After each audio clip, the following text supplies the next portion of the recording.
Good evening to you all. आज तैयार हैं नए टॉपिक के लिए? राष्ट्र राज्य का निर्माण नहीं करता तो राज्य राष्ट्र का निर्माण करता। टॉपिक है राष्ट्र राज्य का निर्माण नहीं करता।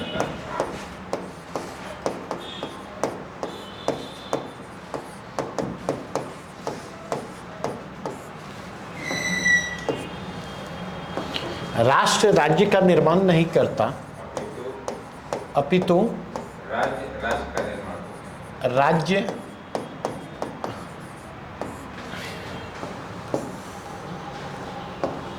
राष्ट्र का निर्माण करते हैं।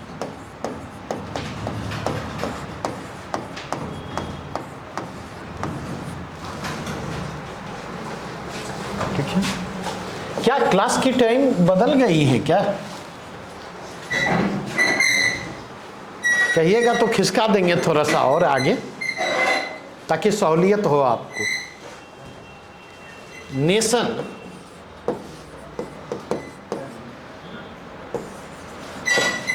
Doesn't create state, instead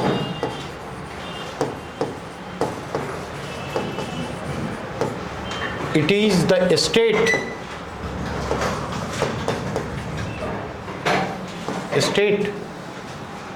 which creates nation.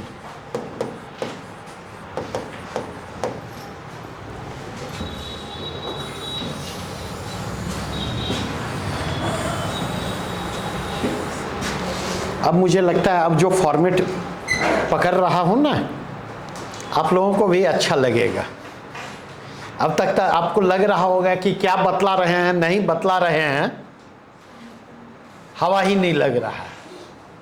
लग रहा होगा या नहीं? बतलाइए, क्या चंदा? लग रहा होगा ना? आज से नहीं लगेगा, पक्का। अब लगने के लिए तो मान लो कि लगवे करेगा, तो उसमें मैं कुछ नहीं कर सकता।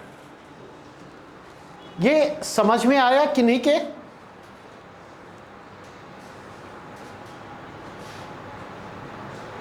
किसी ने लिखने की कोशिश की है? कितने लोगों ने लिखने की कोशिश की है? हाथ खड़े करें।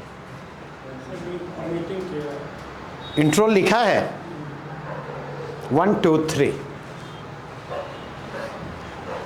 ओके, बतलाइए क्या लिखा है। ऐसा नहीं कि बहुत लंबा लिखा है, मुझे इंट्रो केवल चाहिए। बतलाइए। राष्ट्र और राज्य का मुख्य अवधारणाएं हैं। राज्य व्यक्तियों के समूहों को राजनीतिक और विधिक स्वरूप देता है। इसमें भूभाग, जनसंख्या, सरकार और संप्रभुता अनिवार्य है। परंतु राष्ट्र के लिए साझी ऐतिहासिक विरासत, संस्कृति, भूभाग, साझी राजनीतिक पहचान, आत्मनिर्णय जैसी अवधारणाएं आवश्यक मानी गई हैं। राष्ट्रों का निर्माण समान भाषा, संस्कृति, धर्म आधारित भी हो सकता है। अक्सर राज्य और राष्ट्र को एक मानने की आमतौर पर धारणा रही है, लेकिन इनमें अंतर होता है। बहुत से राज्य मिलकर एक राष्ट्र हो सकते हैं, पर क्या कहा? बहुत से राज्य मिलकर एक राष्ट्र हो सकते हैं। अच्छा, कोई उदाहरण जहां बहुत से राज्य मिलकर के एक राष्ट्र को निर्मित करते हो? सर, ये उदाहरण जैसे कि जो इस्लामिक राष्ट्र की जो पूरे वर्ल्ड में संकल्पना है, हाँ। उसमें तो अलग अलग मुस्लिम राज्य हैं, लेकिन वो एक राष्ट्र की तरह, इस्लामिक राष्ट्र की तरह। इस्लामिक राष्ट्र की संकल्पना एग्जिस्ट कर रही है? नहीं कर रही है सर, तो ऐसा हम पूछ सकते हैं। अच्छा, आगे बतलाइए। राष्ट्र प्रायः राज्य की स्थापना के बाद ही आकार ग्रहण करता है। राज्य संप्रभु होने के साथ साथ अपने लोगों और विभाग के नियमन और संचालन के लिए सरकार की स्थापना करता है।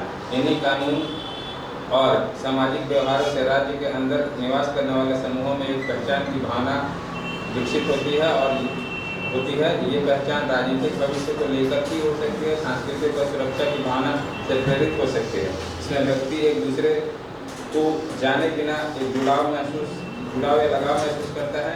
जब ऐसी राजनीतिक संरचना बोलती यहाँ से सवारी भेज देते पल्लवी तुम्हारे लिए, बहुत दूर से आती हो। जब ऐसी राजनीतिक संरचना जिसमें व्यक्ति एक दूसरे के हितों के प्रति सम्मान और आदर प्रकट करते हुए अपने हितों का समर्थन करते हैं तो राष्ट्र का जन्म होता है। चलिए, और कोई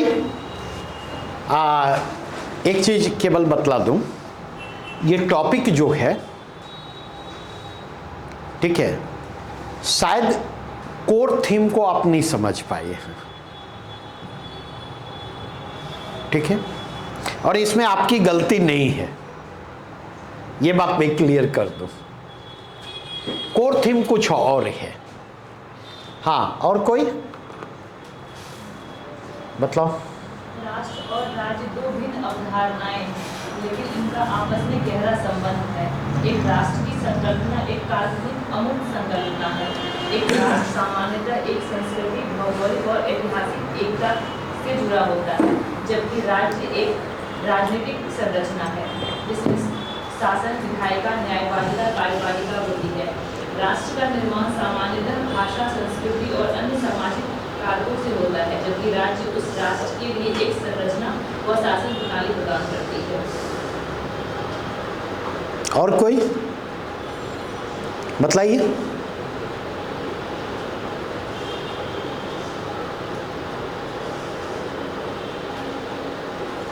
राजनीति विज्ञान की कक्षा चल रही थी। शिक्षक राष्ट्र और राज्य की संकल्पना पर चर्चा करते हुए भारत को राजनीतिक रूप से राज्य बताते हुए कहा कि यह भावनात्मक रूप से एक राष्ट्र है।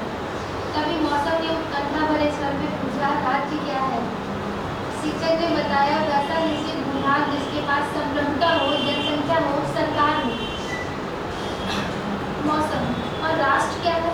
तभी शिक्षक ने एक कविता सुनाई। मैं भारत हूँ, सभी धर्मों का एक रूप, अनेकता में एकता का प्रतीक। मेरी गोद में है सिख ईसाई, आंचल से लिपटे हिंदू मुस्लिम। मैं भारत हूँ, मैं भारत हूँ, जहाँ कदम कदम पर बोलियाँ बदलती हैं। हाँ, मैं वही भारत हूँ। यह कविता भारत को एक राष्ट्र के रूप में चित्रित करती है, जहाँ लोगों में एकता के सूत्र में बांधने को उत्सुकता और समान राजनीतिक महत्वाकांक्षाएं पाई जाती हैं। जानते हो, राज्य और राष्ट्र का निर्माण करता है। क्या क्या क्या क्या क्या क्या? जानते हो, राज्य राष्ट्र का निर्माण करता है। राज्य राष्ट्र का निर्माण करता है, अच्छा हाँ। अच्छा, वो कैसे? आजादी पूर्व अंग्रेजों ने भारत को राष्ट्र मानने से इनकार कर दिया था, क्योंकि यहाँ अनेक जाति, धर्म, भाषा, संप्रदाय के लोग थे। उन्हें लगता था कि भारत राष्ट्र के रूप में कई टुकड़ों में बंट जाएगा, क्योंकि पश्चिमी राष्ट्र की संकल्पना एक जाति, एक भाषा, एक धर्म पर आधारित थी। राष्ट्र एक भावना है, वही राज्य का प्राथमिक कार्य राष्ट्र निर्माण है। राज्य अपनी सत्ता, संरचना और शासन व्यवस्था के माध्यम से राष्ट्रीय पहचान और एकता का निर्माण करता है। इसका अर्थ है, राज्य सरकार, कानून और प्रशासन से साझा संस्कृति का विकास करता है, जिससे राष्ट्रीयकरण की भावना का विकास होता है। राष्ट्र एक अमूर्त संकल्पना है जो भावनाओं में निहित। अच्छा, ये डाल दीजिएगा ग्रुप में। मोटा मोटी अगर मैं कहूं तो तीनों इंट्रो जो हैं एक ही अप्रोचेज के साथ लिखे गए हैं, तीनों के तीनों इंट्रो। और तीनों इंट्रो में कॉमनिटी यह है कि राष्ट्र और राज्य के अंतर संबंध को परिभाषित करने की कोशिश की गई है। अपने अपने तरीके से नेशन और स्टेट का जो इंटर रिलेशन है, उस इंटर रिलेशन को डिफाइन करने का प्रयास किया गया। एक और स्टेटमेंट आप लिखें।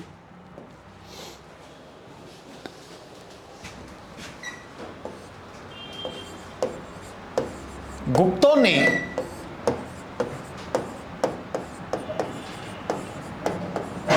राष्ट्रवाद को जन्म नहीं दिया,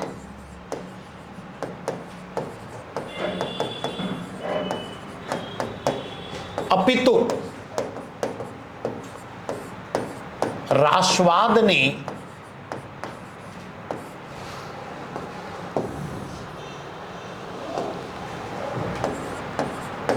गुप्तों को पुनर्जन्म दिया।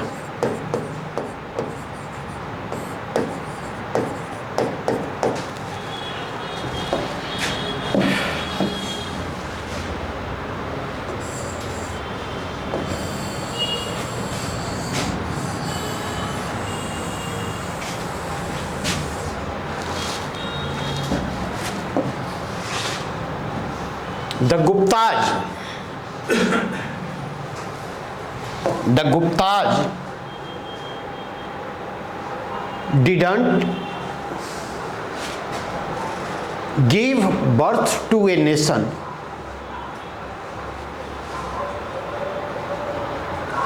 but it was nationalism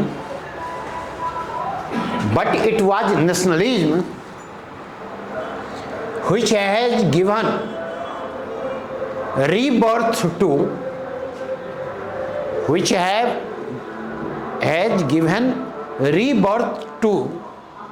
the Guptas.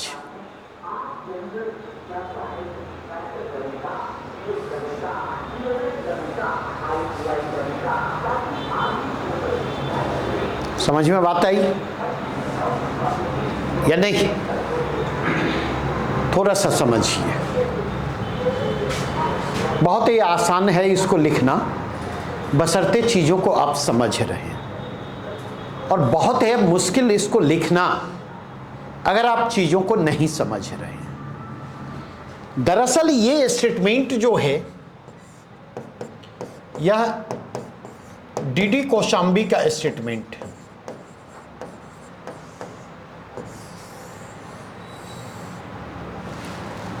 Damodar Dharmanand Kaushambi, मतलब यह माना जाता है कि भारत के सबसे बड़े हिस्टोरियन डीडी कौशाम्बी थे। रामशरण शर्मा का भी स्थान डीडी कौशाम्बी के बाद ही आता है। तो डीडी कौशाम्बी ने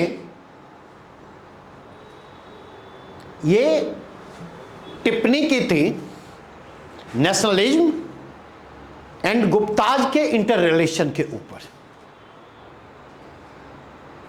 नहीं,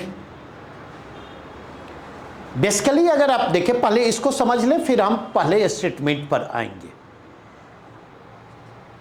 बेसिकली अगर देखें, जब ये कह रहे हैं कि गुप्तों ने राष्ट्रवाद को जन्म नहीं दिया बल्कि राष्ट्रवाद ने गुप्तों को जन्म दिया, इसका मतलब यह है बेसिकली नेशन और नेशनलिज्म की संकल्पना को देखें तो नेशन और नेशनलिज्म की संकल्पना मॉडर्न फिनोमेनन है।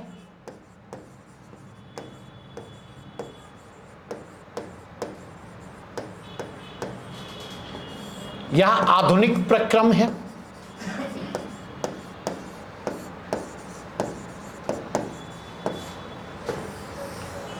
और आप में से जो लोग 71st को टारगेट कर रहे हैं उनको बड़ा क्लियर कट मैसेज है, एनसीईआरटी को रिलीजियसली पढ़ें ऐसे के लिए, चाहे वो पॉलिटी की हो, चाहे वो इकोनॉमी की हो, चाहे वो हिस्ट्री की हो, चाहे वो सोशोलॉजी की हो, चाहे वो पॉलिटिकल साइंस की हो, रिलीजियसली पढ़ें, जितनी बार पढ़ सकते। और पढ़ने का मतलब कहानी और उपन्यास पढ़ना नहीं, पढ़ने का मतलब है वाकई उसको आत्मसात करना। तो ये मॉडर्न फिनोमेनन है, आधुनिक प्रक्रम है। आप में से जो लोग हिस्ट्री के क्लास में होंगे, तब मैंने कहा था कि नेशन स्टेट की जो अवधारणा इमर्ज करती है, तो नेशन स्टेट की अवधारणा इमर्ज करती है early 19th century.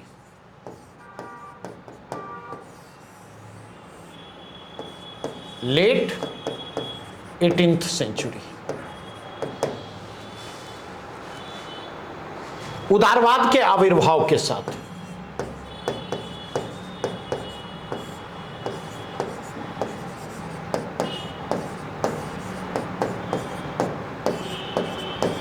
Emergence of liberalism के साथ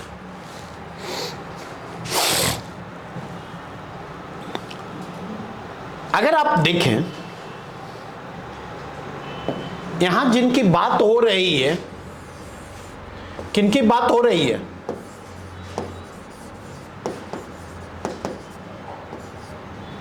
गुप्ताज रूलर। यहां पर बात हो रही है गुप्त शासकों की, गुप्त शासकों का मतलब गुप्त वंश के शासकों की बात हो रही है। यह गुप्त शब्द गुप्ताज के कंटेक्स्ट में है, सेक्रेसी के कंटेक्स्ट में नहीं है। गुप्त वंश के जो शासक थे उनके बारे में यहां पर बात हो रही है। और अगर आप में से जो लोग हिस्ट्री बैकग्राउंड से होंगे, आपको यह पता होगा गुप्त काल को क्या माना जाता है।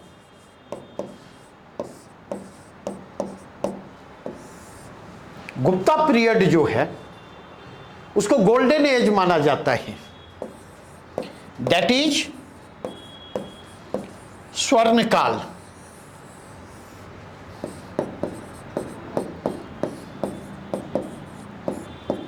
गुप्त काल को स्वर्ण काल की संज्ञा दी गई है, क्योंकि एंशिएंट इंडिया में अगर आप जाएं तो गुप्त एज के दौरान अगर आप देखें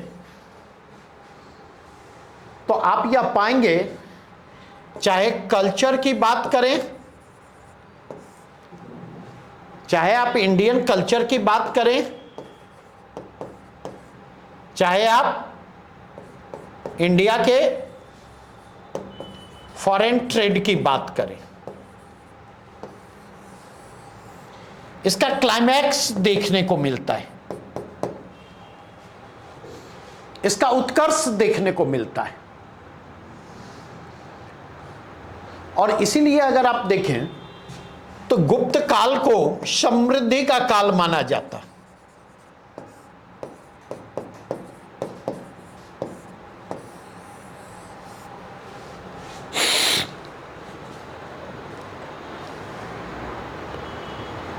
गुप्त काल को समृद्धि का काल माना जाता है, ठीक है। मतलब यह माना जाता है कि इस फेज में इंडिया प्रॉस्पेरिटी के क्लाइमैक्स पर था,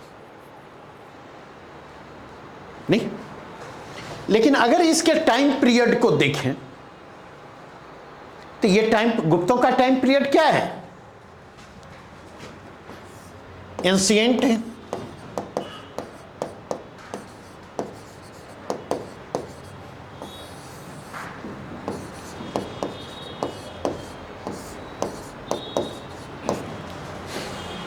एंशिएंट पीरियड है, नहीं। तो क्या एंशिएंट पीरियड में नेशनलिज्म के मॉडर्न फेनोमेनन के इमर्जेंस की बात की जा सकती है? क्या हिस्टोरिकली ये करेक्ट होगा? नहीं होगा। यहां तक बातें समझ में आई? तो इसी चीज को ध्यान में रखते हुए डीडी कौशाम्बी ने कहा कि गुप्तों ने राष्ट्रवाद को जन्म नहीं दिया। तो क्या हुआ? राष्ट्रवाद ने गुप्तों को पुनर्जन्म दिया। इसका मतलब समझ में आता है या इसका मतलब समझ में आया क्या?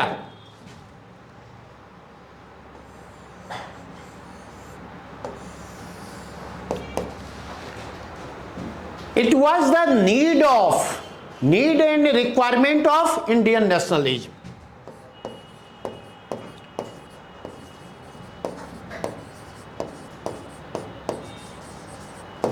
Need and requirements of Indian nationalism. यह भारतीय राष्ट्रवाद की जरूरतें थी, जिन जरूरतों ने क्या किया?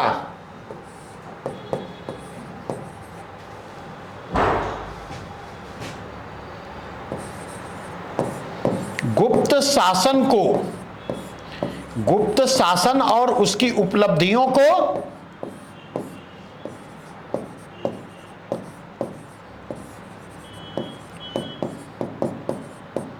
चर्चा के केंद्र में ला दिया।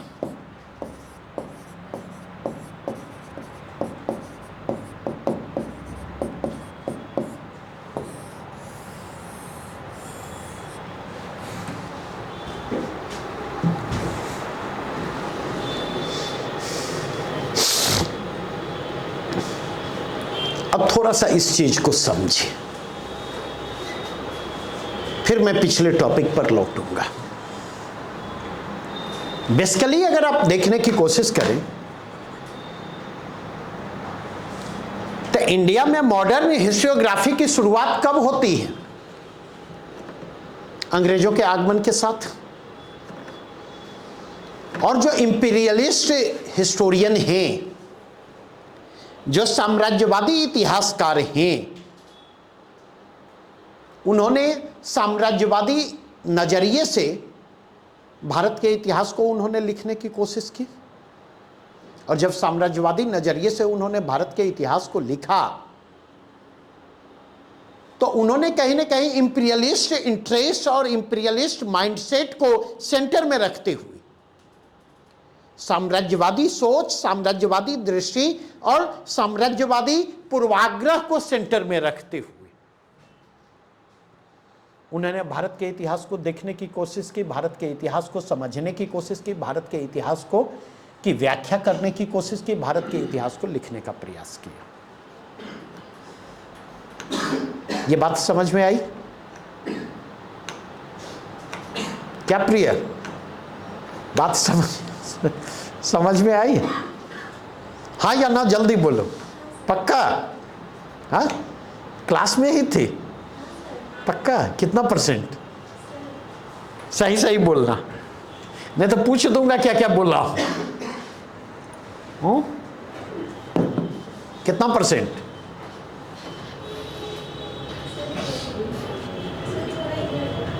थोड़ा। Face is the index of mind. समझ? मेरे टोकने के बाद तुमको वापस लौटने में समय लगा है, नहीं लगा? मैं तो देख रहा हूं। झगड़ा करती हो किसी से? घर से लेके बाहर तक कहीं भी नहीं? किसी को झगड़ा करते देखा है? पंचायती किए हो? पंचायती भी नहीं की हो तो झगड़ा तुम करती नहीं हो, पंचायती करती नहीं हो तो करती क्या हो? हाँ? तो अक्सर आप देखेंगे जब कोई विवाद होता है, कोई भी डिस्प्यूट होता है, नहीं तो विवाद कभी सही और गलत के बीच नहीं होता। यह बात ध्यान रखिएगा। सही और गलत के बीच कभी विवाद नहीं होता। विवाद किसके बीच होता है? सही और सही के बीच होता है। नहीं, हर आदमी का अपना सत्य होता, और हर आदमी का अपना सत्य होता है तो वह अपने सत्य को सामने रखता हुआ अपने पोजीशन को जस्टिफाई करता है या नहीं? सामने वाले के सत्य को कोई समझने की कोशिश करता है? नहीं। तो हम जो बातें बतला रहे हैं उस विवाद के संदर्भ में, वो हम अपने नजरिए से न बतला रहे हैं, और दूसरा पक्ष उस विवाद के बारे में बतलाएगा तो वो भी अपने नजरिए से बतलाएगा कि वो हमारे नजरिए से बतलाएगा। बतलाइए, दोनों के अपने अपने नजरिए होंगे। अब बातें समझ में आई? तो ठीक उसी प्रकार अंग्रेजों के अपने इंटरेस्ट थे। अंग्रेजों ने भारत के इतिहास को अपने नजर से देखने की कोशिश की, उसकी व्याख्या अपने नजर से की, और अंग्रेजों ने इस व्याख्या के क्रम में क्या होता, अंग्रेजों ने कहा जो कुछ अच्छा है हमारे कारण अच्छा है, और जो कुछ बुरा है वो उसके लिए यहां का समाज, यहां की संस्कृति, यहां के लोग जिम्मेवार हैं। बातें समझे ये नहीं? तो अब आप देखेंगे इंपीरियलिस्ट हिस्टोग्राफी की प्रतिक्रिया में नेशनलिस्ट हिस्टोग्राफी का आगमन होता नहीं। और नेशनलिस्ट हिस्टोग्राफी जो है इंपीरियलिस्ट हिस्टोग्राफी को काउंटर करती है। राष्ट्रवादी इतिहास लेखन साम्राज्यवादी इतिहास लेखन को काउंटर करता है। नहीं, अब राष्ट्रवादी इतिहास लेखन जो है राष्ट्रवादी जरूरतों के हिसाब से होगा, राष्ट्रवादी जरूरतों को ध्यान में रखते हुए होगा। बातें समझ रहे हैं? और अगर इसके कंटेक्स्ट में देखें तो वह नेशनलिस्ट नीड और रिक्वायरमेंट के प्रति रेस्पॉन्सिव होगा।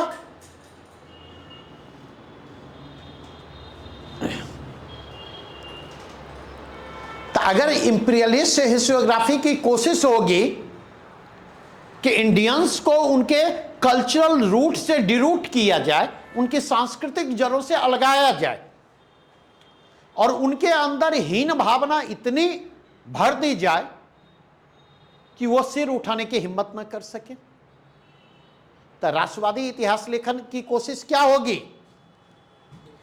नेशनलिस्ट हिस्टोग्राफी जो राष्ट्रवादी इतिहास लेखन है उसकी कोशिश होगी कि मतलब भारतीयों को आत्मविश्वास से लबालब कर दिया जाए ताकि वो औपनिवेशिक सत्ता के खिलाफ उठ खड़े हों।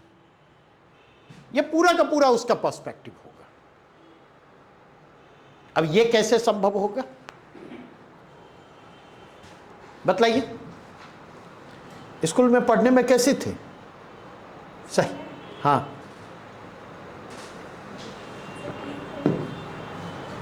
उस समय अच्छी थी या अभी? नहीं पता, पड़ोसी से पूछा।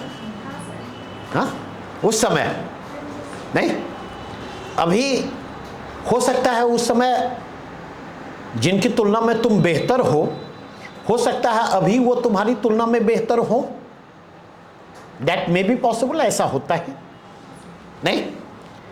तो जब उनको काउंटर करना हो या उसके बारे में किसी से चर्चा करते हैं तो क्या कहते हैं?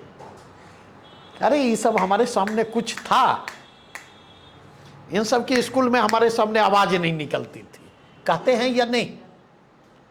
और इसके जरिए हम क्या करते हैं? एक काउंटर बैलेंस करने की कोशिश करते हैं। अपने प्रेजेंट को हम काउंटर बैलेंस करते हैं किसके जरिए? अपने पास्ट के जरिए। नहीं तो अगर आप जाकर के देखें, अंग्रेजों के समय हमारी दशा हीन थी, हम नीचे लुढ़क रहे थे नहीं, और अंग्रेज हमें धक्का देके और ज्यादा लुढ़का रहे थे। एक इंफीरियरिटी कॉम्प्लेक्स से ग्रस्त थे, हीन भावना से हम ग्रस्त थे। और जो भी व्यक्ति हीन भावना से ग्रस्त होगा वो अपने प्रेजेंट से कनेक्टेड होगा या प्रेजेंट से डिस्कनेक्टेड होगा? जल्दी बतलाइए। डिस्कनेक्टेड होगा। और जो प्रेजेंट से डिस्कनेक्टेड होगा, क्या उसका कोई फ्यूचर होगा? उसका कोई फ्यूचर नहीं होगा, क्योंकि फ्यूचर उसी का होता है। मेरी बात ध्यान रखेंगे, यह ह्यूमन साइकोलॉजी भी है और यह समाज का भी मनोविज्ञान है। फ्यूचर उसी का होता है जिसका प्रेजेंट होता है, जो प्रेजेंट से कनेक्टेड होता है, जो प्रेजेंट के प्रति रेस्पॉन्सिव होता है। नहीं, जो प्रेजेंट से डिस्कनेक्टेड है उसका ना प्रेजेंट होता है और ना फ्यूचर होता है। और उसको इस बात का गहरा एहसास होता कि हमारे पास ना तो प्रेजेंट है ना हमारे पास फ्यूचर है। नहीं तो वो उसको कंपनसेट किसके जरिए करने की कोशिश करता है? वो उसको कंपनसेट करता है अपने पास में चक्कर लगाते हुए, पास के सहारे। नहीं, अब पास में हमारा जो जाना होता है, तो पास में जाने का दो तरीका होता है। एक पास में गए और पास के होकर रह गए, और दूसरा है हम पास में गए, वहां से प्रेरणा ली, वापस प्रेजेंट में लौटे, प्रेजेंट को रेस्पॉन्ड किया, प्रेजेंट से कनेक्ट किया, एक बेटर फ्यूचर को हमने फॉर्म करने की कोशिश की। बातें ये स्पष्ट हुई या नहीं? नहीं तो अब जो है उस समय के मैंने फ्रेज यूज किया है, need and requirement of Indian nationalism. उस समय भारतीय राष्ट्रवाद की जो जरूरतें थी, जो आवश्यकताएं थी, तो तो सबसे बड़ी चुनौती भारतीय राष्ट्रवाद के समक्ष किस बात की थी? कैसे क्योंकि हमेशा ध्यान रखें, फेल्योर और डिक्लाइन निराशा और हताशा को जन्म देती है। असफलता निराशा और हताशा को जन्म देती है। और निराशा और हताशा क्या करती है? निराशा और हताशा जो है हमें किस ओर ले जाती है? तो निराशा और हताशा हमें अकर्मण्य बनाती है। ठीक है, अकर्मण्य का मतलब हम एक्टिव नहीं रह जाते, हम इनएक्टिव हो जाते। तो अगर इस कंटेक्स्ट में देखें, कर्मण्यता के लिए जरूरी क्या है? अगर हम एक्टिव होना चाहते तो एक्टिव होने के लिए जरूरी क्या है? निराशा और हताशा से हम बाहर निकले। निराशा और हताशा से बाहर निकलने के लिए आवश्यकता किस बात की है? मतलब मोटिवेशन की जरूरत है, इंस्पायरेशन की जरूरत है। कुछ ऐसा हो जो हमें मोटिवेट कर सके, कुछ ऐसा हो जो हमें इंस्पायर कर सके। Are you getting my point? नहीं? तो अब चुनौती यह है, भारतीय जनमानस हीन भावना से भरा हुआ है। जब तक भारतीय जनमानस को, उसके अंदर जो इंफीरियरिटी कॉम्प्लेक्स है, जब तक उसको वहां से बाहर नहीं निकाला जाए, जब तक उसमें आत्मविश्वास का संचार नहीं किया जाएगा, तब तक वह प्रेजेंट में लौटेगा नहीं, प्रेजेंट में एक्टिव नहीं होगा। जब तक प्रेजेंट में एक्टिव नहीं होगा नहीं। तो अगर आप जाकर के देखें, नेशनलिस्ट रेस्पॉन्स क्या है? हमने वर्तमान की हीनता का प्रत्युत्तर अतीत के गौरव के जरिए दिया। पास्ट ग्लोरी के जरिए हमने प्रेजेंट की इंफीरियरिटी को, प्रेजेंट के डिक्लाइन को हमने रेस्पॉन्ड करने की कोशिश की। नहीं? और इस क्रम में हमने क्या किया? वर्तमान की दुर्दशा के समक्ष हमने अतीत की समृद्धि को रखने की कोशिश की।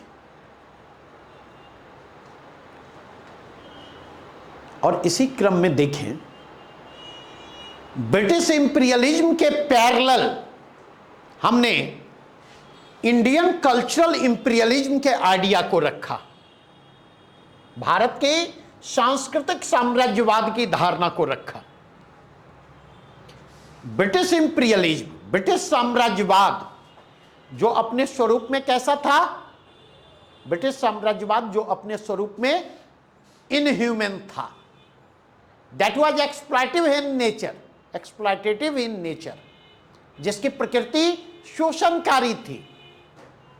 That was based on injustice, जो अन्याय पर आधारित था।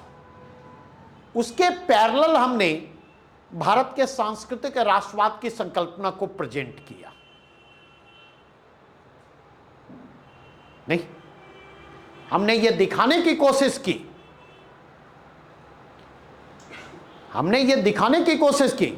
कि एक दौर था जब भारत का सांस्कृतिक साम्राज्य वेस्ट एशिया ही नहीं, सेंट्रल एशिया,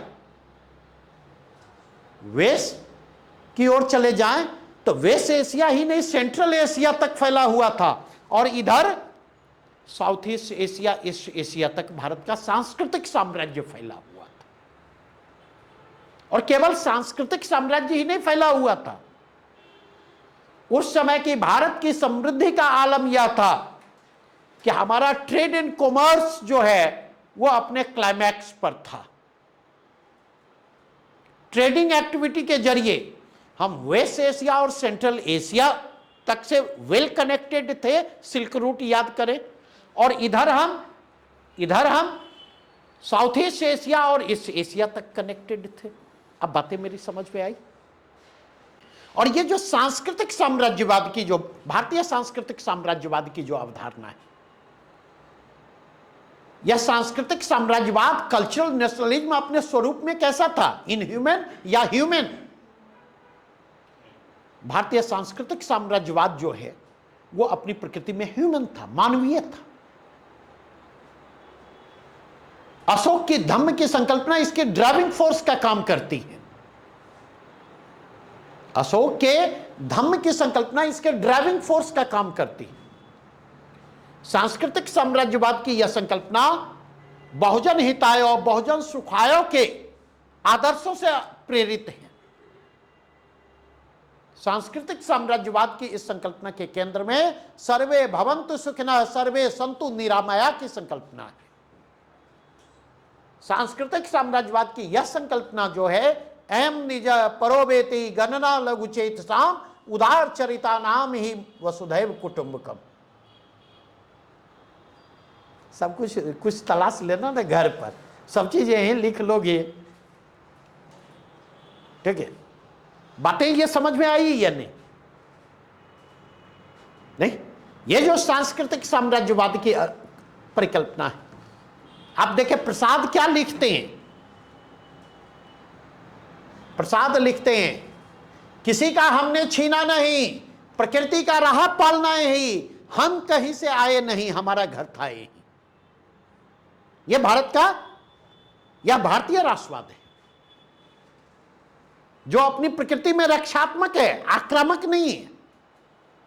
अपनी प्रकृति में यह रक्षात्मक है, जो बुनियादी मानवीय संवेदनाओं से परिचालित है।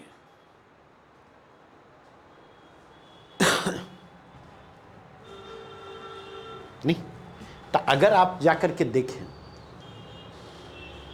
तो हमने उस समय जो हमारी इंफीरियरिटी थी, उस समय का जो हमारा पराभव था, उस समय का जो हमारा अवसान था, उस समय का हमारा जो डिक्लाइन था, उसको हमने गुप्ता एज की ग्लोरी के जरिए हमने रिस्पॉन्ड करने की कोशिश की। तो उस ग्लोरी की तलाश में नेशनलिस्ट हिस्टोरियन गुप्ता एज जाते हैं, गुप्त काल में जाते हैं, और गुप्त शासकों की जो उपलब्धियां हैं, उन उपलब्धियों को वो ग्लोरीफाई करते हैं, और ग्लोरीफाई करते हुए वे बतलाते हैं कि गुप्त काल का भारत जो है, गुप्त अतीत में जो गुप्त काल था, वह गुप्त काल भारत का स्वर्ण काल था। चाहे प्रॉस्पेरिटी के कंटेक्स्ट में जाकर के देखें, चाहे कल्चरल इंपीरियलिज्म के कंटेक्स्ट में जाकर के देखें, वो हमारा पिक था।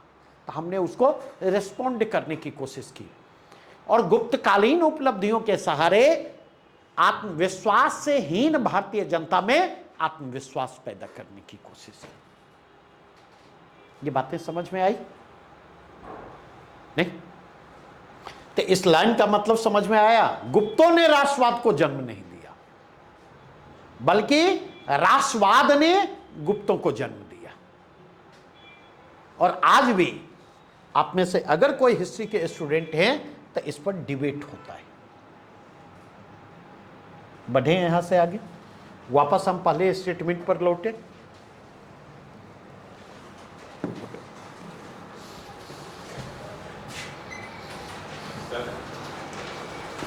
जो राष्ट्रवाद को जो गुप्ता जो है, उसमें तो हम लोग उसको आधुनिक सेंस में ही ना समझने की कोशिश करेंगे। मतलब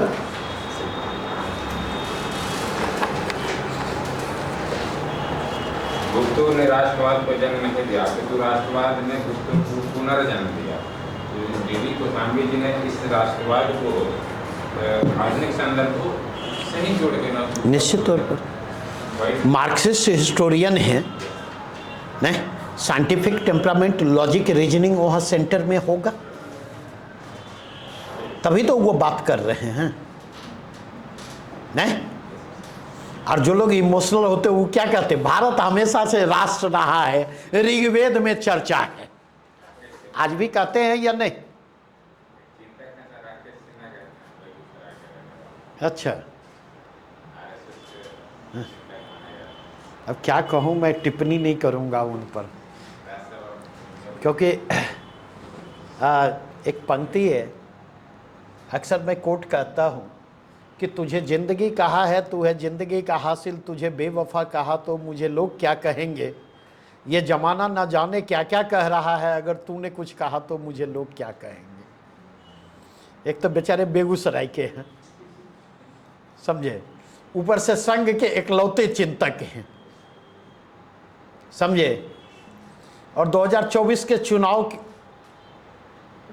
की पूर्व बेला में उस चिंतक के चिंतन को देख चुका हूं, समझे। तब मैंने कहीं पर टिप्पणी की थी, कहीं पर, ठीक है, और मेरी टिप्पणी राकेश सिन्हा जी के यहां तक पहुंचा दी गई। मैंने टिप्पणी की थी कि जो संघ से जुड़े हुए लोग हैं, मैं 2014 के पहले तक उन लोगों में राकेश सिन्हा जी को सुनना थोड़ा अच्छा लगता था।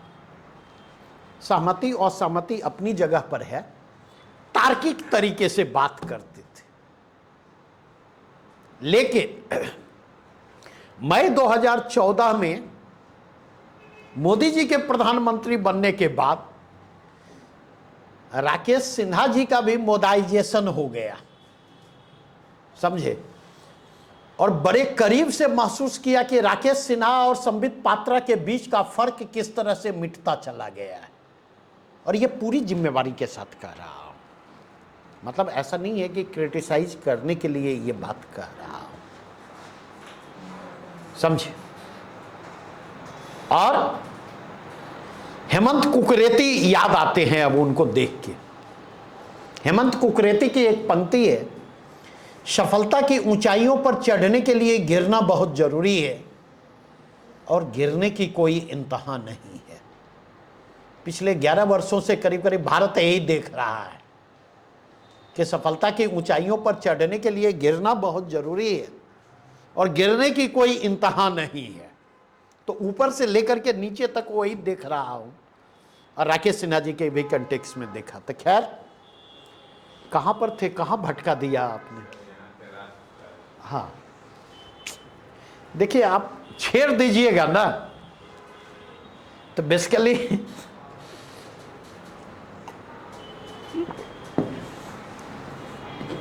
कभी कभी जो है ना, कम जानना फायदेमंद होता है। कम जानना फायदेमंद इसलिए होता है कि भटकने की गुंजाइश कम होती है, समझिए। ये एक बेहतर स्थिति होती है कि भटकाने की भी कोशिश की जाए तो बाएं दाएं करके जो है वापस। अब आप इस टॉपिक को समझिए। आप में से किसी ने इसके जिस्ट को समझा है? थीम क्या है?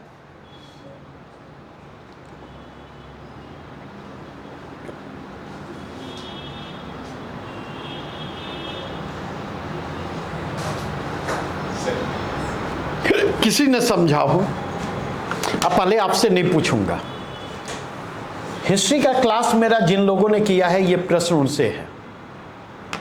सैफ, ये स्टेटमेंट समझ में आया? तो अभी जो आप थोड़ा बता, अभी नहीं, अभी कुछ नहीं बतलाया। मतलब मैं लिखने के क्रम में जब मैं लिखने के लिए बैठा था, दिमाग में बार-बार यही बात आ रहा था, तो राष्ट्र की अवधारणा तो आधुनिक अवधारणा क्या राष्ट्र की अवधारणा भी, मतलब राष्ट्र के बाद। चलिए, अब समझ गया, नहीं समझ में बात आपको आई। पल्लवी बतलाओ।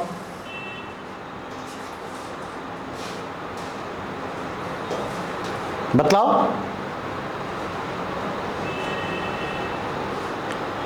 पढ़ाई चल रही है? अरे पढ़ाई चल रही है, हाँ या ना? चलो निधि, तुम ही बतलाओ। सब शिकायत कर रहे थे कि आप निधि से पूछते ही नहीं। बोले अब केवल निधि से पूछेंगे। बोलो।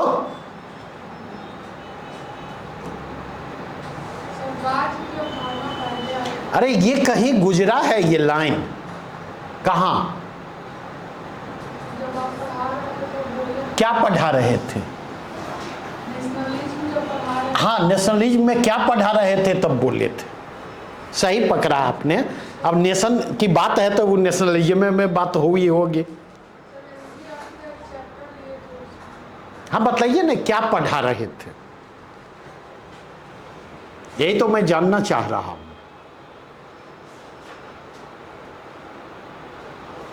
बंद करो मौसम, दिमाग नहीं लगाओ, बोलो, तुम ही बोलो। एक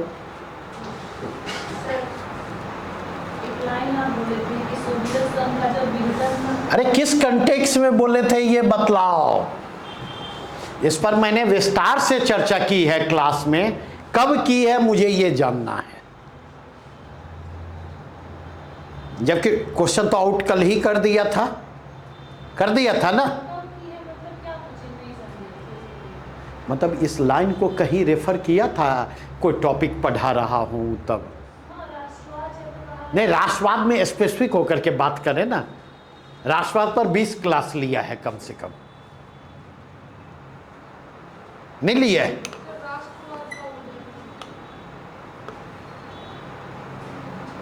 भूत खिलाना इसी को कहते हैं। ये स्टेटमेंट जो है, बार बार एक चीज कहता, लेकिन आप लोग सुनते नहीं। हाँ,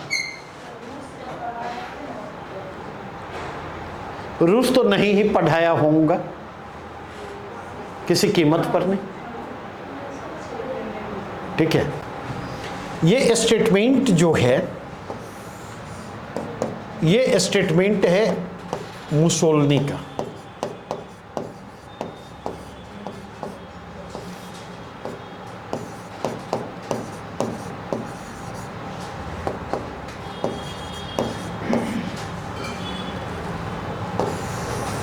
ये स्टेटमेंट है मुसोलिनी का,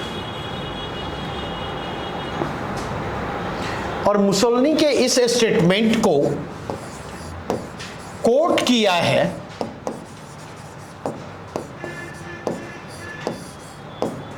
रविंद्रनाथ टैगोर ने।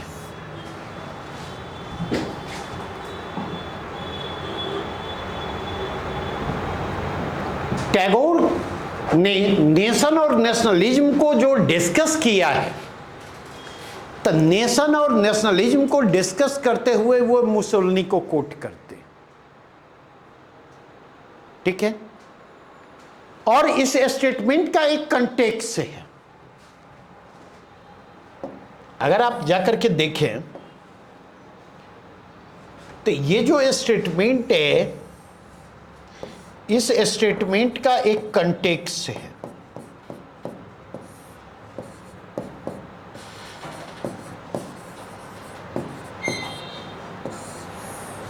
यूरोपियन कॉन्टेक्स्ट है। यह स्टेटमेंट जो है यूरोप में राष्ट्रवाद के आविर्भाव की व्याख्या करता है।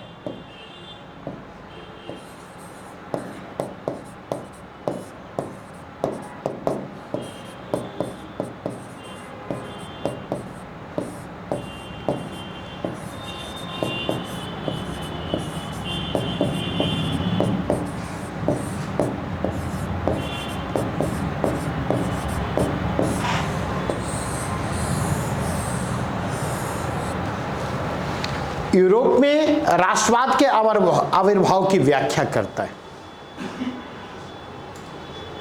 और यह स्टेटमेंट क्या कहता है? यह स्टेटमेंट कहता है कि ये जो राष्ट्रवाद की संकल्पना है, ये जो राष्ट्रवाद की संकल्पना है, ये राजनीतिक आर्थिक संकल्पना है।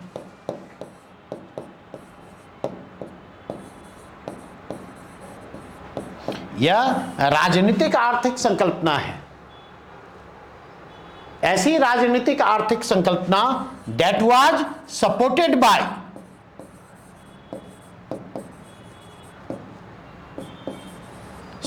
by the state।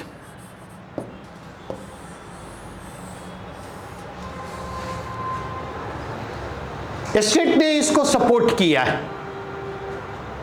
और स्टेट ने क्यों सपोर्ट किया?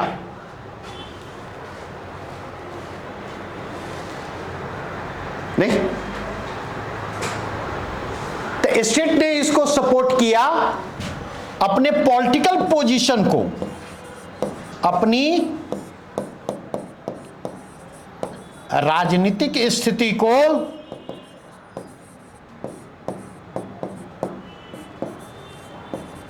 सुदृढ़ करने के लिए।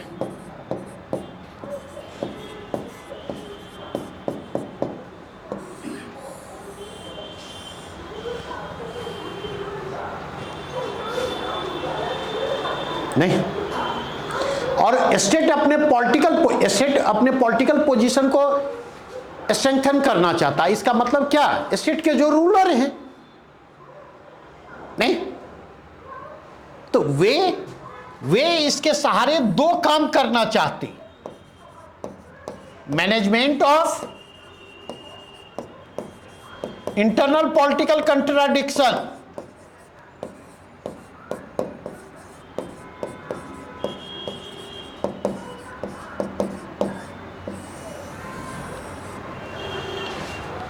जो आंतरिक राजनीतिक अंतर्विरोध थे, उन अंतर्विरोधों के प्रबंधन के लिए नेशनलिज्म को आगे किया गया। और दूसरा कंटेक्स्ट इसका क्या था? बाह्य संबंधों को नियंत्रित करना।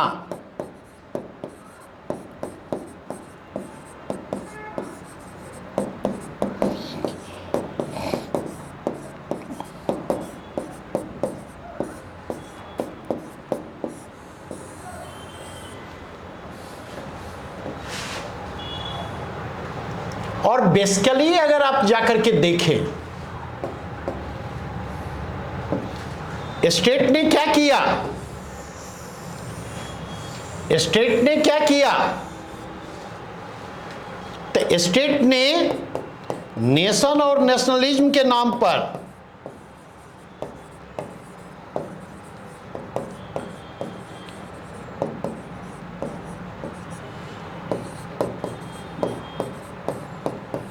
अपनी राजनीतिक स्थिति को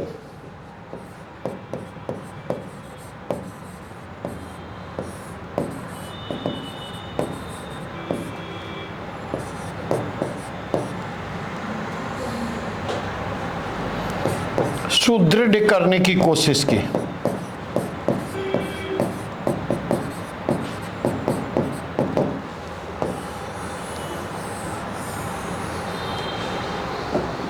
क्योंकि नेशन और नेशनलिज्म क्या करता है? स्टेट को टूल उपलब्ध करवाता है, जिसके जरिए स्टेट व्यक्ति को भी नियंत्रित कर सकता है, समाज को भी नियंत्रित कर सकता है, समुदाय को भी नियंत्रित कर सकता है।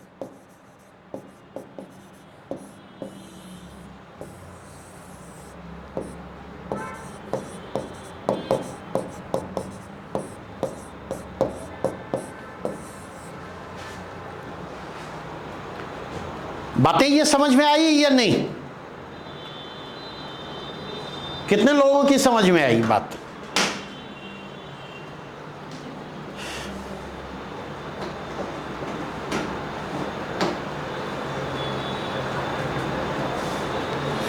एक प्रश्न मैं आपसे पूछना चाहता, समझ जाइएगा तुरंत। भारत की जनसंख्या कितनी है अभी? 1 करोड़ का गैप तो यहीं पर आ गया। आप 144 कर रहे हैं। और मौसम, अच्छा, किस जनगणना के हिसाब से? कौन रिपोर्ट? और कुंभ में कितने लोगों ने स्नान किया?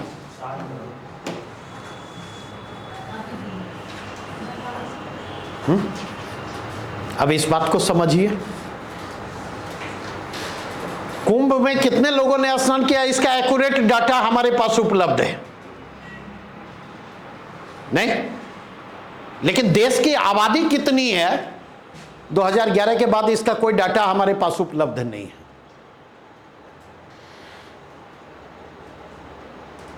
नहीं, ट्रंप ने 21 मिलियन दिया चंदा। ये चंदा लिया कौन, बतलाइए। अरे इतना हल्ला हुआ है, आप लोग कह रहे हैं कुछ पता नहीं। किसने चंदा लिया? शुरू में राहुल गांधी ने लिया, फिर बात आई कि बांग्लादेश ने को दिया गया था, भारत को नहीं दिया गया। फिर बात आई मोदी जी को दिया गया। नहीं तो शुरुआती दौर में राहुल गांधी और कांग्रेस पर अटैक बढ़ा या नहीं? एंटी नेशनल होने के आरोप लगे या नहीं? बतलाइए। पुलवामा में जो अटैक हुआ, नहीं आज तक पता चला कि वो आरडीएक्स कहां से आया? बतलाइए।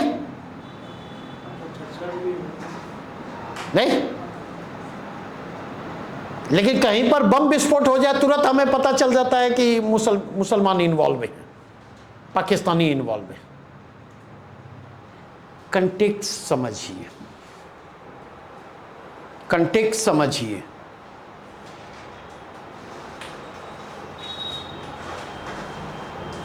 ये रिपोर्ट थी कि अगर पुलवामा अटैक नहीं होता, मतलब अगर चीजें इसी तरह रहीं तो 2019 में वापसी मुश्किल है।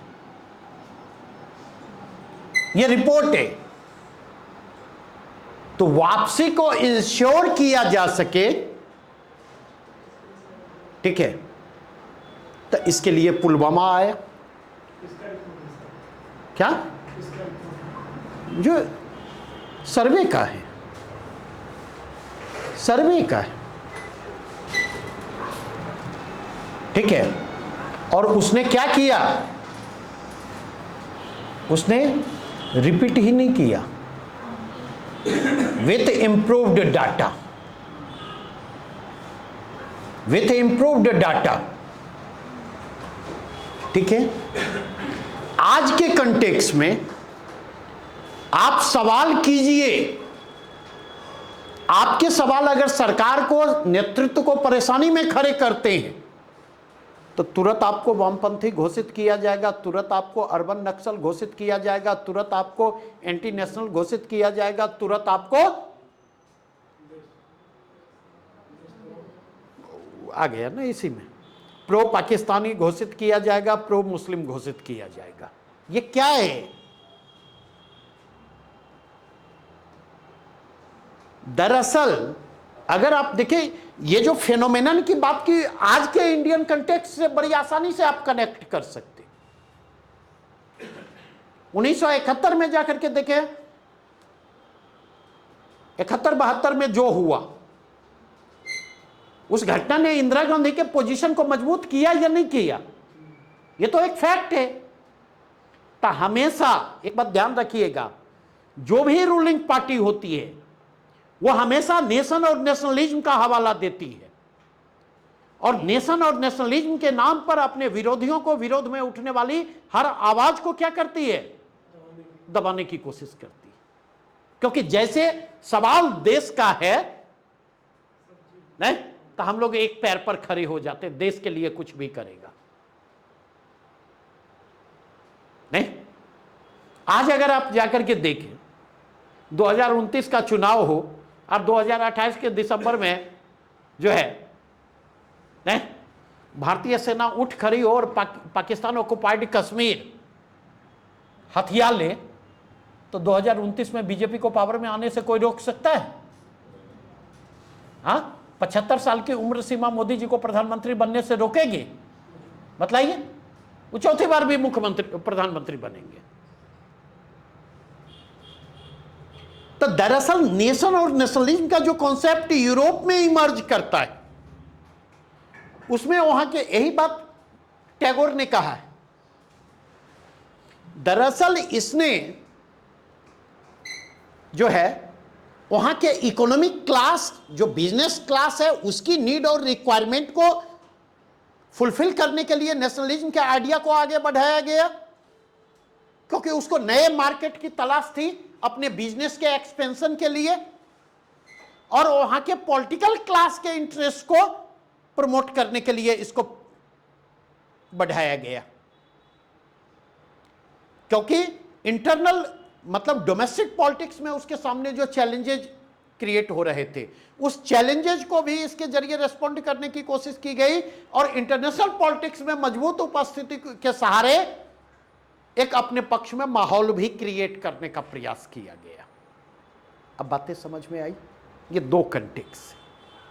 तीसरा कंटेक्स्ट देखें।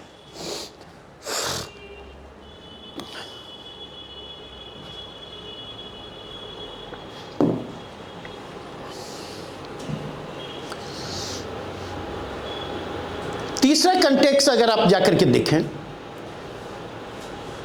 तो नेशन और नेशनलिज्म का जो कॉन्सेप्ट है उसको आगे बढ़ाने का काम किसने किया? आप अगर देखें, जो उदारवादी शक्तियां थी, जो प्रो चेंजर्स थे, उनके सामने चुनौती किसकी थी? उनके सामने चुनौती थी मल्टीनेशनल डायनेस्टिक अंपायर्स की।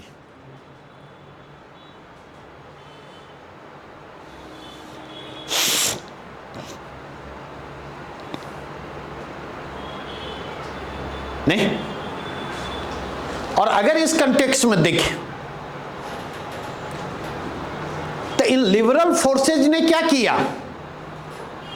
इन लिबरल फोर्सेज ने नेशन और नेशनलिज्म को प्रमोट करना शुरू किया, क्योंकि ऐसी स्थिति में मल्टीनेशनल अंपायर जो वहां पर थे उनके इंटरनल कंट्राडिक्शन उभर करके सामने आते। राष्ट्रीयताओं के आत्मनिर्णय के सिद्धांत की बात की गई, मतलब हर नेशनलिटी के पास यह अधिकार होना चाहिए कि वह यह निर्धारित कर सके कि वह उसके शासन का स्वरूप क्या होगा और उस पर शासन कौन करेगा। तो एक और अगर आप देखें, नेशन और नेशनलिज्म को प्रमोट करके मल्टीनेशनल जो डायनेस्टिक अंपायर थे उसके कंट्राडिक्शन को उभारने का प्रयास किया गया, और दूसरी ओर अगर आप जाकर के देखें तो इसके बहाने स्पेस तलाशने की कोशिश की गई कॉलोनियल फोर्सेज के द्वारा, इंपीरियलिस्ट फोर्सेज के द्वारा। बाल्कन रीजन में ग्रेट पावर राइवलरी को देख ले 19th सेंचुरी में, जिसका कल्मिनेशन जो है फर्स्ट वर्ल्ड वॉर के रूप में होता है। वो नेशन और नेशनलिज्म के सहारे जो है मल्टीनेशनल डायनेस्टिक अंपायर को वीकेंड करना चाह रहे हैं। उसके कारण जो शून्य क्रिएट हो रहा है, जो पॉलिटिकल वैक्यूम क्रिएट हो रहा है, उस पॉलिटिकल वैक्यूम को वो भरना चाह रहे हैं, और उस पॉलिटिकल वैक्यूम को भरते हुए वे अपने इंटरेस्ट को फुलफिल करने की कोशिश में लगे हुए। तो ये जो बात की गई कि ये जो बात यहां पर की गई कि it is the state which creates nation, ये इसके कंटेक्स्ट में इन तीनों आइडिया को हम लेकर के बढ़ेंगे। कोई डाउट है यहां तक में? अगर है तो पूछ ले।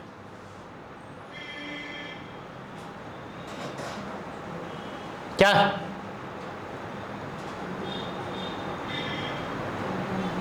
बढ़े आगे? अब सवाल यह उठता, क्या इससे एग्री किया जाए?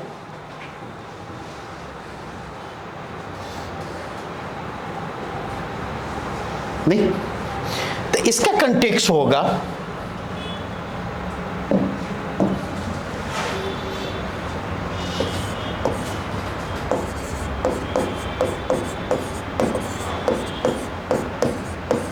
इससे पूरी तरह से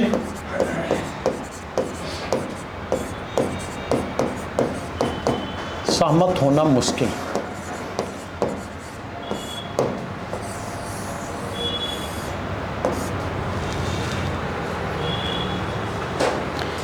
ये इनिशियली राष्ट्रवाद के इमरजेंस की व्याख्या करता है, यूरोपियन राष्ट्रवाद के इमरजेंस की व्याख्या करता है। लेकिन ये एक पक्ष है, इसका एक दूसरा पक्ष भी है। और यह दूसरा पक्ष क्या है? राष्ट्र और राष्ट्रवाद ने भी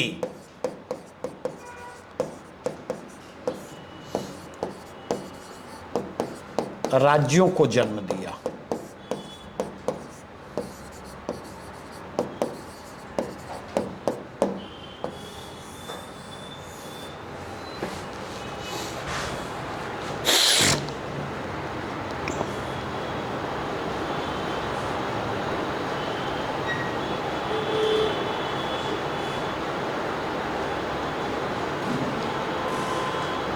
और इसका सबसे बढ़िया उदाहरण क्या है? दो कंटेक्स्ट में देखें। इसको कॉलोनीज के कंटेक्स्ट में देखें,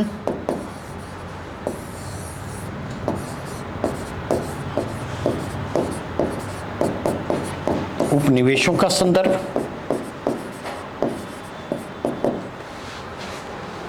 कॉलोनीज के कंटेक्स्ट में अगर आप जाकर के देखें तो कॉलोनीज में नेशन और नेशनलिज्म का इमर्जेंस फर्स्ट पहले होता है,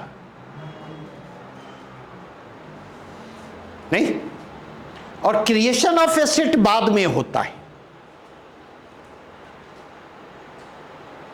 नहीं? और दूसरा उदाहरण अगर आप देखें,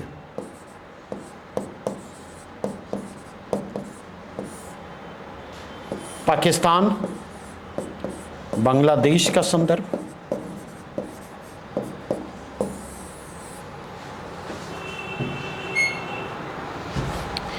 यूएसएसआर के विघटन के बाद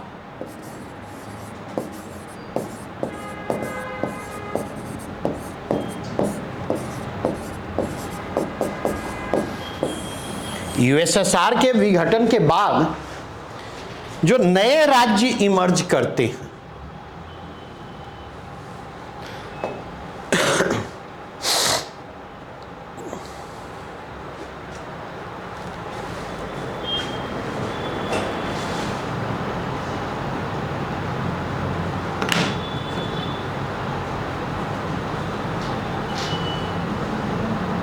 और यहां पर एक और चीज ध्यान रखें, इसमें भी ऐड कर लें।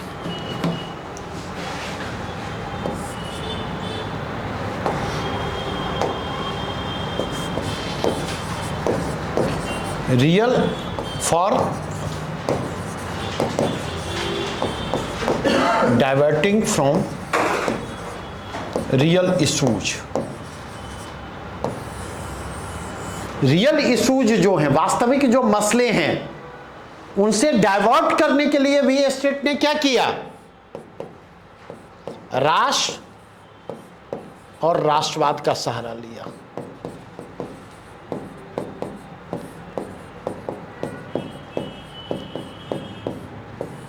आज आप जाकर के देखें ना, यूक्रेन कहां पर खड़ा है?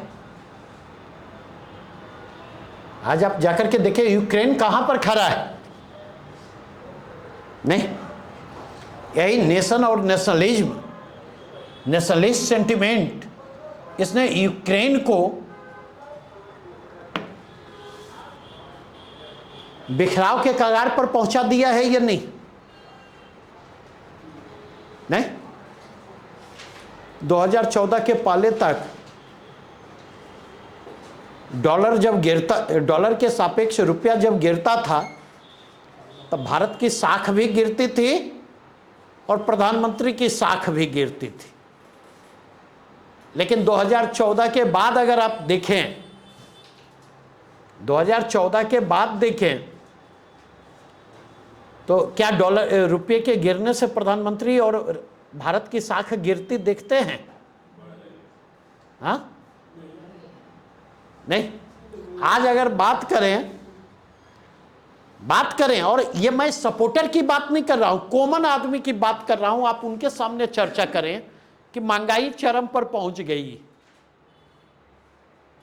नहीं, तू कहेगा कब महंगाई नहीं थी? ये उस देश की जनता बोल रही है जहां एक प्याज की कीमतों पर दिल्ली की पूरी सरकार बदल गई थी, बदल गई। और उस प्याज ने जितना बीजेपी को दिल्ली में रुलाया, 27 साल तक बीजेपी को रोना पड़ा। 27 साल, 27 साल के बाद अभी वापसी हुई है। And thanks to Arvind Kejriwal और एंड कांग्रेस। समझे? और आज भी अगर आप जाकर के देखें, आज भी अगर देखें, अब बोलिए कि बेरोजगारी, कहेगा कब बेरोजगारी नहीं थी? नहीं, बैठा के सुनाया, हम भूल गए, लेकिन कुर्सी जो इधर से उधर खिसकाया गया, ये नेशनल डिस्कोर्स का मसला बन चुका है।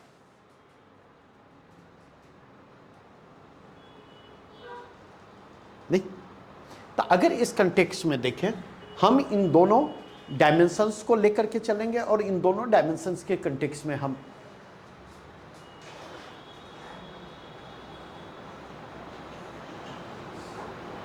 और कंक्लूजन हमारा क्या होगा?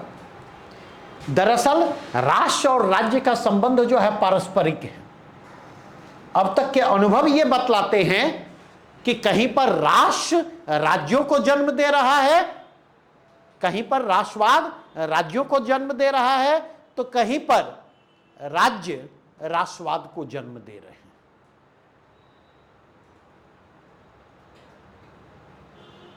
और थोड़ा सा और इसको स्पेसिफाई करें, थोड़ा सा और इसको स्पेसिफाई करें, तो आप क्या पाएंगे?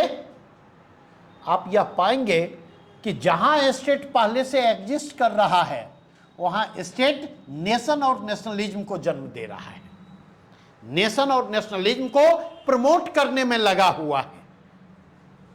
वहां का पॉलिटिकल एस्टेब्लिशमेंट, वहां का इकोनॉमिक एस्टेब्लिशमेंट, और जहां स्टेट एग्जिस्ट नहीं कर रहा है, वहां पर अगर आप जाकर के देखें तो वहां पर नेशन और नेशनलिज्म जो है वो स्टेट को जन्म दे रहा है।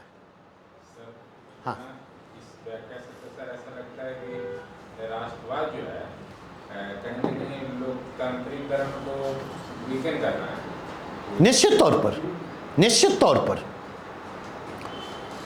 मुझसे अगर पूछिए तो सबसे बढ़िया पंक्ति है, यह ढोंग ढोंगियों का है, खाने के वास्ते हरिनाम रख छोड़ा है पुजाने के वास्ते।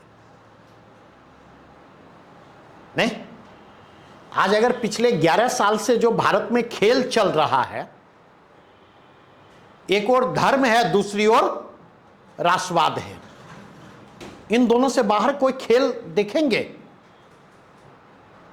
यही खेल पिछले 11 वर्षों से हम खेल रहे हैं। कभी धर्म को उछालते हैं, कभी हिंदू मुस्लिम उछालेंगे, कभी भारत पाकिस्तान उछालते हैं, कभी नेशनल एंटी नेशनल निकालेंगे। इन दो के अलावा तीसरा तो मुझे नहीं दिख रहा है।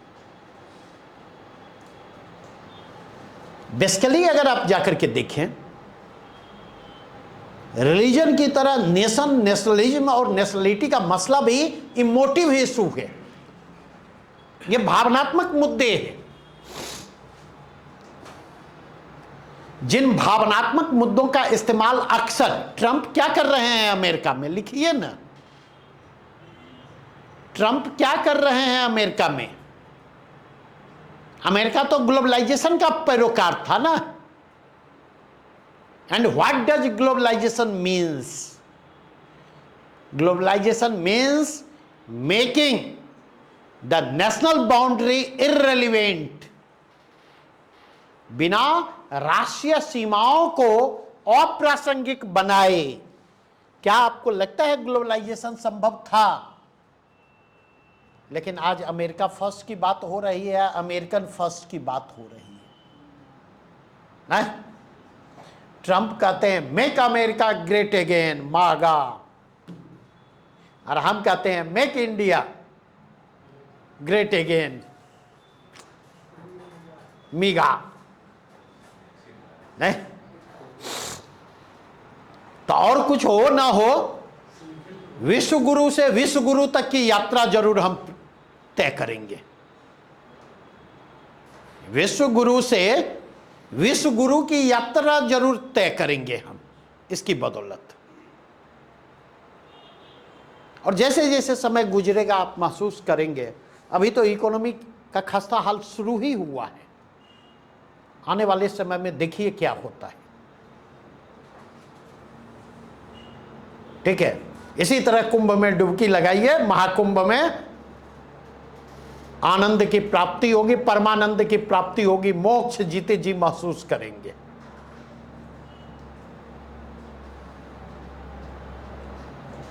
समझ?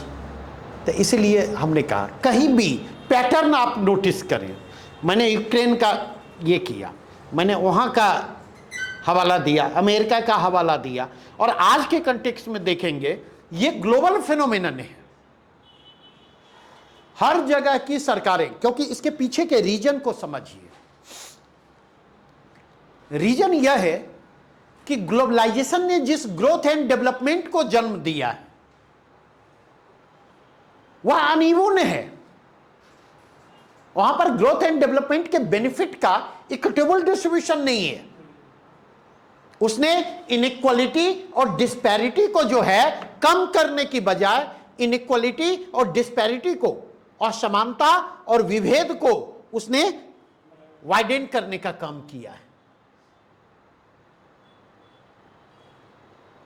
और इस पूरे के पूरे प्रोसेस में देखें, ग्रोथ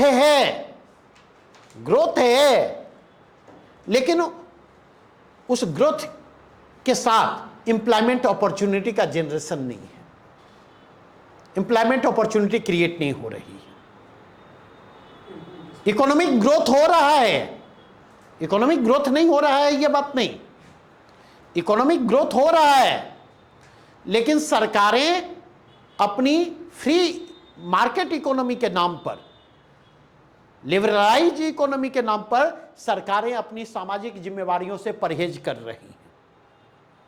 परिणाम, ग्राहक अपने सामान की रक्षा स्वयं करे। नहीं, इनेबलिंग गवर्नमेंट का कॉन्सेप्ट जो है, नहीं, आपको टोपी पहनाया जा रहा है कि हम आपको इतना सक्षम बनाएंगे कि आप अपनी हर जरूरत जो है, नहीं, अभी कल ही के न्यूज़पेपर में देख रहा था, मौसम लेके आई सर, समझ में नहीं आता इसमें क्या पढ़े, तो अचानक मेरी भी नजर पड़ी। देखिए, नीति आयोग के जो सीईओ थे अमिताभ कांत, अभी भी वही हैं क्या थे, उन्होंने कहा 2037 तक हम भारत को $30 ट्रिलियन की इकोनॉमी बनाएंगे। समझे? अब 5 ट्रिलियन की बात हम नहीं करेंगे, अब हम 30 ट्रिलियन की बात करेंगे। समझे? जैसे किसानों की आय दोगुनी हुई, अब 2047 में 10 गुनी करेंगे। कुछ दिन में ये भी नारा देख लीजिएगा।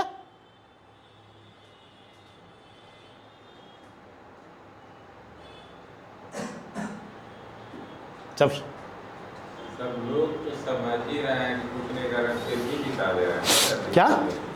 फिर भी तो वोट दे रहे हैं ना। एक बड़ी अच्छी पंक्ति है, there is no difference between one who doesn't read and one who can't read. जो पढ़ते नहीं हैं और जो पढ़ नहीं सकते हैं उनमें कोई अंतर नहीं होता।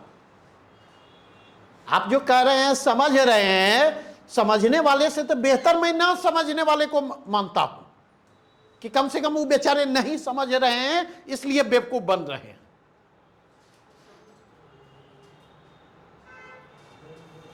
समझे? लेकिन बात वो नहीं है। देखिए, अभी ये बात कर रहा हूं तो आपको लग रहा है इसलिए करो, अरे सरकारें कोई भी रहे, सरकारों का अप्रोच ही यही होता है। जब अटल जी की सरकार थी तो वो कहा करते थे कि अर्थनीति और विदेश नीति के मसले पर राजनीति नहीं होनी चाहिए। पूरे 98 से 2004 तक अटल जी के स्पीच को उठा लें। और अब तो हम लोगों ने डे टू डे के लाइफ में इस फ्रेज को उठा लिया है, राजनीति मत कीजिए। डे टू डे के लाइफ में ये फ्रेज चल पड़ा है। अरे भाई, राजनीति मत कीजिए तो राजनीति है किस चीज के लिए? अर्थनीति पर करें ने, विदेश नीति पर करें ने, समाज के मसले पर करें ने, संस्कृति के मसले पर करें ने, कोई अपराध हो रहा है उस पर करें ने, तो राजनीति है किस चीज के लिए? झाल और मृदंग लेकर के जो रूलिंग पार्टी है उसके स्तुति गान के लिए, प्रशस्ति के लिए। अरे पर्पस कुछ तो होना चाहिए ना। जब मनमोहन सिंह की सरकार आई नहीं तो 2004 से 2014 के दौरान सबसे अधिक राजनीति की गई भाजपा के द्वारा। जब अटल जी भी थे, जब आडवाणी जी भी थे, सबसे ज्यादा राजनीति की गई अर्थनीति और विदेश नीति के मसले पर। और उस समय कांग्रेस का टोन होता था कि अर्थनीति और विदेश नीति के मसले पर राजनीति ना हो। नहीं, फिर आप देखें, अब वो जो सत्ता में आता है, सत्ता का चरित्र ही ऐसा होता है। और राष्ट्र, राष्ट्रीयता, राष्ट्रवाद जैसी धारणाएं जो हैं, अगर आप देखें सर्टेन एक्सेप्शन को छोड़ दें तो राष्ट्र, राष्ट्रीयता और राष्ट्रवाद जैसी अवधारणाएं जो हैं, जो भी रूलिंग पार्टी है, जो रूलिंग पार्टी है और जो एग्जिस्टिंग लीडरशिप है, उसके पोजीशन को स्ट्रेंथन करती है। यहूद बराक जो है इजराइल में, ऐसे थोड़े मजबूत स्थिति में पहुंच गए।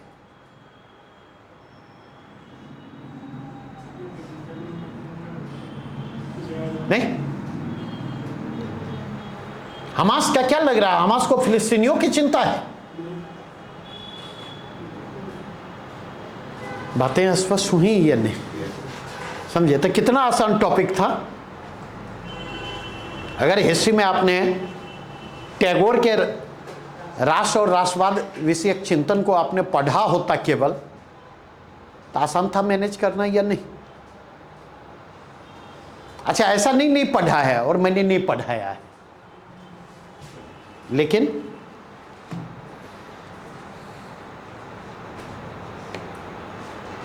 ठीक है, कल के लिए टॉपिक ग्रुप में डाल दूंगा। अब हो जाएगा ना, इसमें स्ट्रक्चर आपके सामने है ना। चलिए, थैंक यू।